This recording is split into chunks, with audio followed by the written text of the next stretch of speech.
अनंत एकादशी को अनंत चतुर्दशी भी कहते हैं, जिसमें भगवान विष्णु के अनंत रूपों की पूजा की जाती है और 14 गांठों वाला एक धागा बांधा जाता है।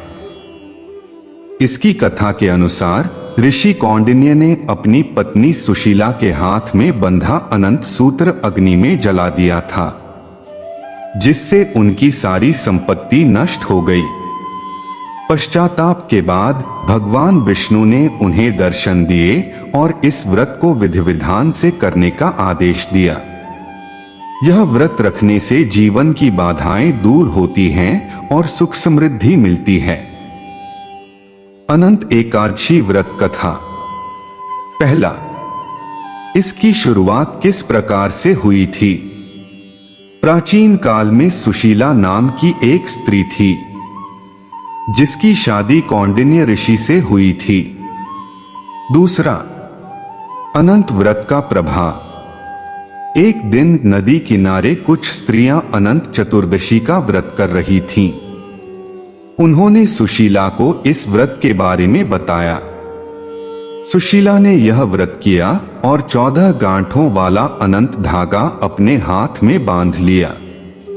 तीसरा, कौंडिन्य ऋषि का क्रोध। जब कौंडिन्य ऋषि ने सुशीला के हाथ में बंधा अनंत सूत्र देखा, तो उन्हें लगा कि सुशीला उन्हें अपने वश में करने के लिए ऐसा कर रही है।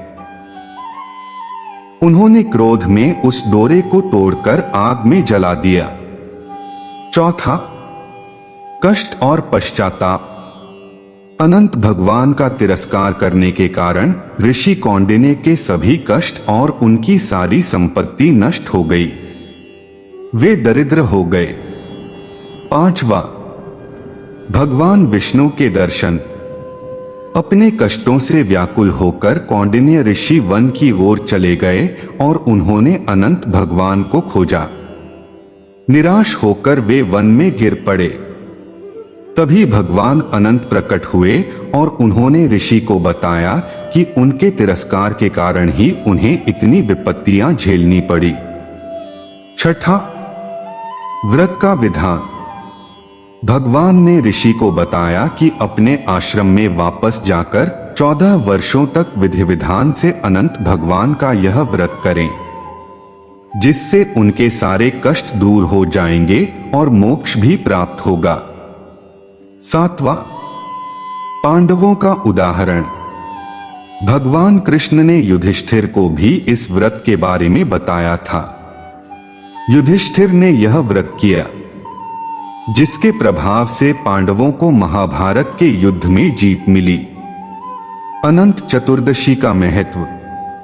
इस दिन भगवान विष्णु के अनंत रूपों की पूजा की जाती है। 14 गांठों वाला यह धागा भगवान विष्णु के 14 रूपों और 14 लोकों की रक्षा का प्रतीक है। यह व्रत जीवन की बाधाओं को दूर करता है और स्थिरता व सौभाग्य लाता है।